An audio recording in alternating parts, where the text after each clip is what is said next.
මං පොඩි කාලේ මගේ තාත්තයි අම්මයි වෙන් වෙනවා. පස්සේ මම යනවා ඉන්ටර්නෙට් සමාගම් කීපයක රස්සාවක් ඉල්ලගෙන. ඒ එක සමාගමකින්වත් මට රස්සාවක් දෙන්න කැමති වෙන්නේ නැහැ. මොකද මට ඒකට සුසුකම් නැහැ කියලා උන් කියනවා. මං අන්න එදා තීරණය කරනවා මගෙම කියලා බිස්නස් එකක් කරන්න. මං ව්‍යාපාර දෙකක් ආරම්භ කරනවා. ටෙස්ලා සහ ස්පේස් එක්ස් සමාගම්. ඒ සමාගම් මං දියුණු කරනවා.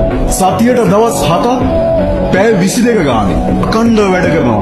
නිදාගන්න පැය දෙක තීන්ද කඩේක නිදාගන්න. 2008 වෙද්දි ව්‍යාපාර වැටෙනවා. මගේ ව්‍යාපාර බංකොලොත් වෙනවා. ව්‍යාපාරයක් ආරම්භ කරනවා කියන්නේ හරියට පොඩි කාලේ ඉඳන් ළමේ කණ්ඩ බොණ්ඩ දීලා ඇති දැඩි කරනවා වගේ වැඩක්. මං හදපු ළමයි දෙන්නගේ එක ළමයෙකුට මැරෙන්න දෙන්න මට හැකියාවක් නැහැ. මං ඒ වෙලාවේ තීරණය කරනවා කවන්නේ මේ සමාගම් දෙකම එකට අරගෙන නැගිටිනවා කියලා. එයාගේ වචන වලින් කියනවා දෙවියන්ට ස්තුතිවන්ත වෙන්න. මට පුළුවන් වුණා සමාගම් දෙක නැවත පාරක් දියුණු කරන්නයි කියලා. ඔහු දුරකථනයක් නිර්මාණය කරන අනාගතේ චාර්ජ් කරන්න නැතුව පාවිච්චි කරන්න පුළුවන්. ඔහු ඍතුවිය වටේ එක පැයක් තුල ගමන් කළ හැකි යානාවක් නිර්මාණය කරනවා. ඔහු කියනවා නිවාඩු දවස් ඔබට පාඩු ඇති කරයි කියලා.